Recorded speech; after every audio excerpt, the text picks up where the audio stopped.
निबोधत।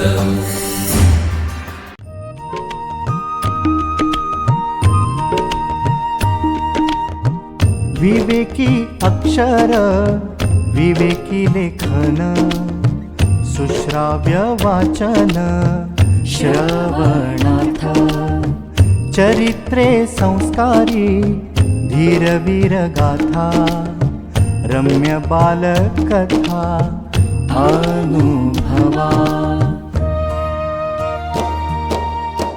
अमृताचे शब्द थोर आणि सान सगळ्यांचे कान आनंदावे चालता बोलता ऐकावे पहावे ज्ञानी होत जावे सहजची।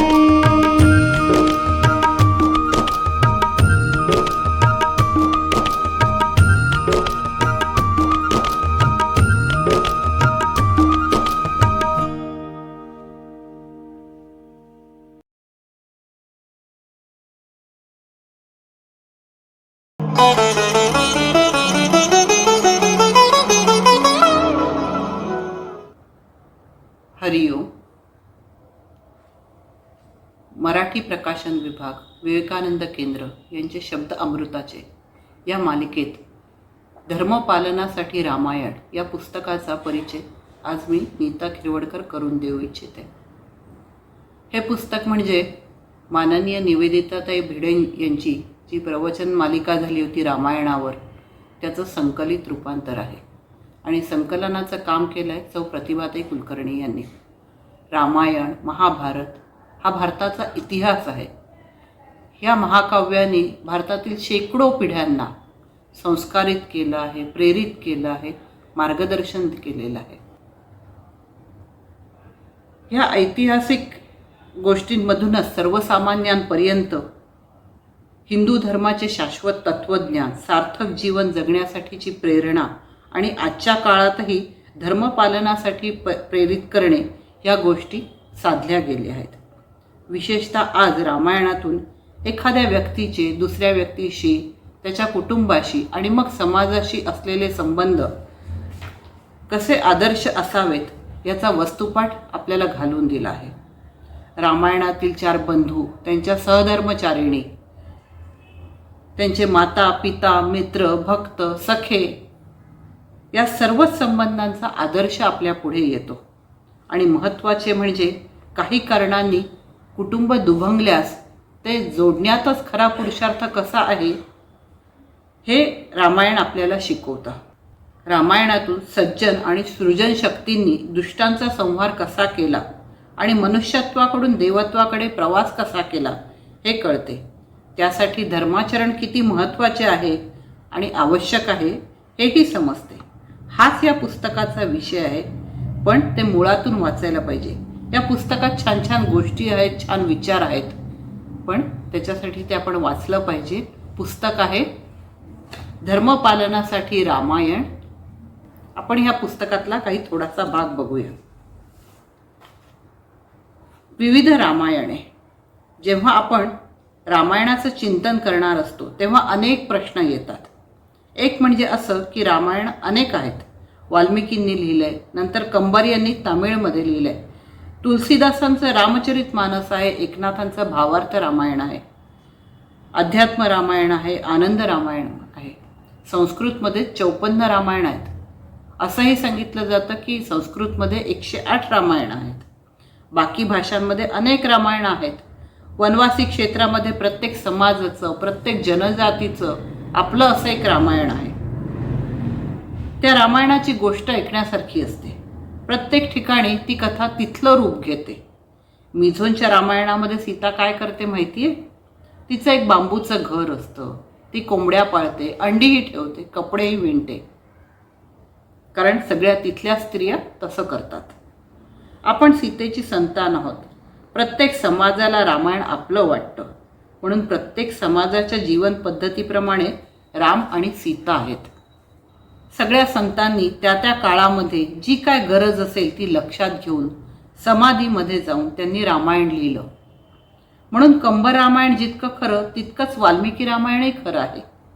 तितकंच रामचरितमानसही खरं आहे, तितकंच मिझोनचं रामायणही खरं आहे, तितकंच संथालांचं रामायणही खरं आहे. कदाचित ते लिहिलेलं नसेल, मौखिक परंपरेनेच पुढे आलेलं असेल. पण मग प्रश्न असा येतो की यात जर विरोधाभास आला तर काय करायचं? आपल्या अनेक संतांनी जी वेगवेगळी रामायणं लिहिलेली आहेत ती श्रद्धावान लोकांसाठी लिहिली होती. आपल्या श्रद्धा अजून वाढण्यासाठी, भाववृद्धीसाठी ती लिहिली होती. त्या क्षेत्रातील, त्या काळातील रूपके घेऊन रामायणे लिहिली होती. रामायणे अनेक आहेत. चरितम रघुनाथस्य शतकोटी प्रविस्तरम असं आपण रामरक्षक म्हणतो, व रामकथा शतकोटी अपारा असं तुलसीदासांचं म्हणतात. अनेक रामायणं लिहिली गेली आहेत. संतांनी भाववृद्धीसाठी रामायणं लिहिली आहेत. आज जेव्हा एखादा शंकेखोर मुद्दामून आपलं रामायण कसं वाईट आहे हे सिद्ध करायला रामायणाचा अभ्यास करतो, अशी व्यक्ती जेव्हा प्रश्न विचारते तेव्हा फक्त वाल्मिकी रामायणालाच प्रमाण मानावं. वाल्मिकी रामायण आधारभूत घेऊन आपण प्रत्येक प्रश्नाचं उत्तर देऊ शकतो. कारण वाल्मिकींनी रामायण याच विचारांनी तसंच लिहिलेलं आहे. ते नारदांना विचारतात, मला सांगा आजच्या काळामध्ये असा कोण आहे जो गुणवान आहे, धर्मज्ञ आहे, गुणज्ञ आहे, सत्यसंग आहे. आणि एक मोठी गुणांची मालिका ते विचारतात. वाल्मिकींच्या या विचारण्यामागचं वेगळं स्पष्टीकरण स्वामी गोविंददेवगिरी महाराज तथा आचार्य किशोरजी व्यास देतात. ते सांगतात की नारद हे वाल्मिकींचे गुरु आणि सीता त्यागानंतर सीता वाल्मिकींच्या आश्रमात आहे.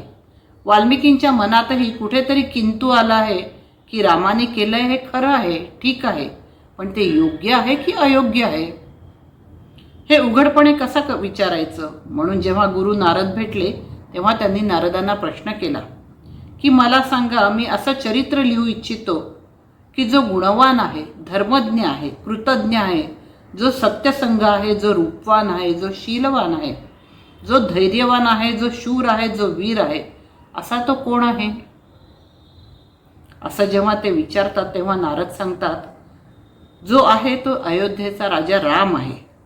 वाल्मिकींना माहीत नव्हते असं नाही आहे. जेव्हा राम मनामध्ये होते तेव्हा त्यांची वाल्मिकींशी भेट झालेली आहे. पण तरी वाल्मिकींनी हा प्रश्न नारदांना विचारला. नारदांनी रामाचंच नाव सांगितलं तेव्हा त्यांच्या मनातला किंतु दूर झाला. मग त्यांनी ठरवलं की मी रामायण लिहून काढेन.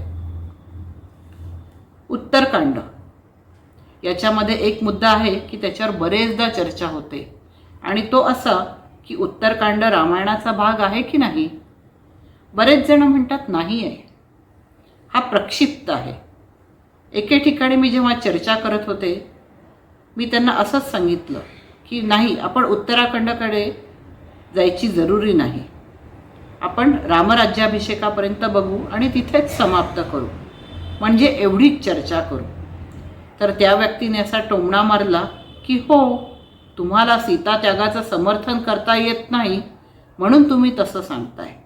बचाव न करता येण्याजोगी अशी ही कृती आहे, म्हणजे ते रामाचं निंदनीय वर्तन आहे असं तुम्ही म्हणताय.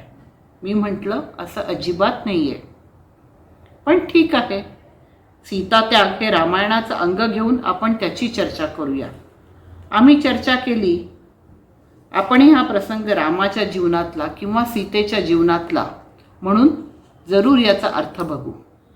धर्मपालनाचा हा जो अर्थ आहे की माझं जे विस्तृत विकसित होणारं रूप आहे त्याच्याशी माझा असलेला संबंध कायम ठेवून जोडून धरणं, माझं ते स्वरूप धारण करणं, हा जो धर्माचा अर्थ आहे तो अर्थ रामाच्या आणि सीतेच्या जीवनात कसा आहे. सीता त्यागामध्ये धर्माचा अर्थ, धर्मपालनाची आवश्यकता, त्यासाठी करावयाचा त्याग आपल्याला अत्यंत सुंदर रीतीने दिसतो आणि कळतो. म्हणून वाल्मिकी रामायणालाच आधारभूत घेऊन आपण हा विषय बघूया. काही आख्यायिका. रामायणामध्ये अनेक सुंदर कथा आहेत. एक गोष्ट आहे सापेक्षता सांगणारी. राम रावण युद्ध झालं आणि शेवटी राम अयोध्येत जाण्यासाठी निघालेत. सीता म्हणते, प्रभू, ज्या वानरांनी युद्ध केलं त्या वानरांच्या स्त्रियांचं पण याच्यामध्ये खूप मोठं योगदान आहे. त्यांनी सगळ्यांना, आपल्या नवऱ्यांना, मुलांना युद्धासाठी पाठवलं. म्हणून मला असं वाटतंय की आपण किष्किंधेला थोडा वेळ थांबूया. आणि सगळ्या वानर स्त्रियांना बरोबर घेऊनच अयोध्येला जाऊया. प्रभू रामचंद्र म्हणाले, ठीक आहे. पुष्पक विमान किष्किंधेत उतरलं. सगळे वानरजन आपापल्या घरामध्ये स्त्रियांना आणायला गेले. त्यांनी सांगितलं, चला तुम्ही पण चला, रामराज्याभिषेकासाठी अयोध्येला चला. सगळ्या वानर स्त्रिया खूप खुश झाल्या. त्यांना 2 गोष्टींचा फार आनंद झाला. एक म्हणजे आता आम्ही रामराज्याभिषेक बघणार, आणि त्यापेक्षा त्यांना जास्त उत्सुकता होती की जिच्यासाठी हजारोंच्या संख्येने आमच्या सगळ्या बांधवांनी जाऊन युद्ध केलं ती सीता आहे तरी कशी. जिला सोडायला रावण तयार नव्हता, त्यानं आपल्या पूर्ण कुळाचा विनाश ओढवून घेतला, म्हणजे आपलं पूर्ण कुळच पणाला लावलं. ती सीता दिसायला कशी आहे.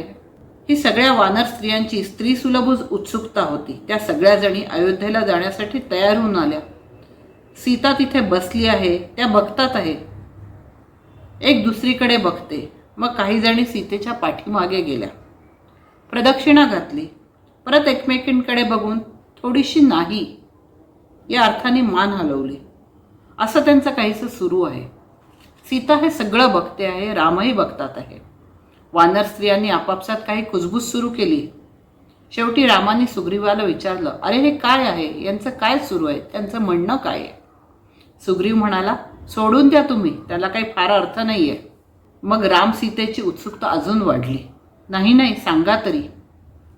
सीतेने परत विचारलं. मग त्या स्त्रियांनीच सांगितलं, तुम्ही फार सुंदर आहात म्हणून ऐकलं होतं, म्हणून बघत होतो किती सुंदर आहात. म्हणजे तुम्ही सुंदर आहात ठीक आहे, पण एक वैगुण्य आहे, ते म्हणजे तुम्हाला शेपूटच नाही आहे. म्हणजे सापेक्षता कशी असते की जे आपल्याप्रमाणे असतं ते सुंदर दिसतं, आणि म्हणून त्यांना सीतेचं सौंदर्य तितकं छान नाही वाटलं, कारण शेपूट नाही आहे. समर्थ रामदास रामायण सांगतात. एकदा ते असंच सांगत होते, जेव्हा जेव्हा जिथे जिथे रामायण चालू असतं ना, तिथे हनुमानजी येऊन ऐकत असतात. हनुमानजी येऊन बसले होते आणि समर्थांची रामकथा ऐकत होते. समर्थ रामदास वर्णन करतात आहे की जेव्हा हनुमानजी लंकेमध्ये गेले तेव्हा तिथे सर्वत्र पांढरी शुभ्र फुलं बागेमध्ये होती. आत्तापर्यंत रामदास अगदी योग्य रामायण सांगत होते. आता मात्र जणू चूक झाली. तिथे लगेच हनुमानजी उभे राहिले आणि म्हणाले, तुम्ही जे म्हणताय ना ते चूक आहे. हे हनुमानजी एका साधारण वृद्ध माणसाच्या वेशामध्ये बसले होते. समर्थ म्हणाले, काय चूक आहे. तर ते म्हणाले, ती पांढरी आहे फुलं आहेत ना, ती पांढरी नव्हती, ती लाल होती. समर्थ रामदास म्हणाले, नाही, ती फुलं पांढरीच होती. तर हनुमान म्हणतात, नाही नाही, ती लालच आहेत. समर्थ म्हणाले, नाही, ती फुलं पांढरी होती. मग बाकीच्या लोकांच्या ऐकण्यात व्यत्यय आला. त्यांनी त्या वृद्धाला सांगितलं, अहो तुम्ही बसा ना जरा. समर्थ रामदासांच्या लक्षात आलं की हे कदाचित हनुमानजीच असू शकतात. ते म्हणाले, तुम्ही कृपा करून बसा. हे सगळं प्रवचन झालं की आपण चर्चा करूया. सगळं झाल्यानंतर परत वाद सुरू झाला. मग हनुमानजी म्हणाले, हे पहा, मी स्वतः तिथे गेलो होतो. मी स्वतः हनुमान तुम्हाला सांगतोय की जी फुलं होती ती लाल रंगाची होती. समर्थ रामदास म्हणाले, ठीक आहे, तुम्ही स्वतः गेला होतात, तुम्ही लाल रंगाची फुलं बघितली असतील, पण मी जे योग साधनेमध्ये रामायण बघतो आहे ना, तिथे मला माहिती आहे की ती फुलं पांढरीच होती. आता आली का पंचायत. दोघेही रामभक्त. एकीकडे समर्थ म्हणतात, मी योगस्थितीत बघतोय, मला फुलं पांढरी दिसतात. ते दुसरीकडे मारुतीराया म्हणतात, मी स्वतः गेलो होतो, फुलं लाल होती. शेवटी ते रामाकडे गेले आणि त्यांनी प्रभू रामचंद्रांना विचारलं, प्रभू आता तुम्हीच सांगा कोण खरं आहे ते. प्रभू म्हणाले, दोघेही खरे आहात. आता दोघेही कसे खरे असू शकतात. एकतर फुलं लाल असतील किंवा पांढरी असतील. दोघेही म्हणाले, असं कसं सांगता. आम्हापैकी एक जण नाराज होऊ नये म्हणून तुम्ही असं सांगता होय. प्रभू म्हणाले, तुम्ही दोघेही खरे आहात. कसे खरे. तर जेव्हा हनुमानजी लंकेमध्ये गेले होते ना, तेव्हा ते असे रागावले होते की रागामुळे आणि क्रोधामुळे त्यांचे नेत्र खदिरांगासारखे झाल्यामुळे त्यांना पांढरी फुलं लाल दिसली. पण फुलं पांढरीच होती. म्हणून दोघे सुद्धा खरे आहात. तर हे जे योगस्थितीत जाऊन अनुभूती घेत अनेक संतांनी जे लिहिलं आहे त्यांचं त्या त्या काळामध्ये प्रयोजन होतं. अशा अनेक कथा या पुस्तकात सुंदर रीतीने आलेल्या आहेत. ते आपण मुळातूनच वाचायला पाहिजे, त्याचा विचार करायला पाहिजे. त्याच्यासाठी वाचूया धर्मपालनासाठी रामायण. हरिओम. विवेकानंद केंद्र मराठी प्रकाशन विभाग म्हणजेच MPRV गेली 35 वर्षे संस्कारक्षम आणि राष्ट्र जागरणपर पुस्तकांच्या प्रकाशन व्यवसायात. 135 हून अधिक पुस्तके, 10 लाखांहून अधिक प्रतींची एकूण विक्री, कार्यकर्त्यांना उपयोगी पडेल अशा माहितीची विवेकशलाका आणि केंद्राच्या देशभरातील कार्याचा परिचय करून देणारी कार्यदर्शिका. संपर्क अश्विनी हाईट्स, पहिला मजला, ग्राहक पेठेजवळ, टिळक रोड, पुणे 30.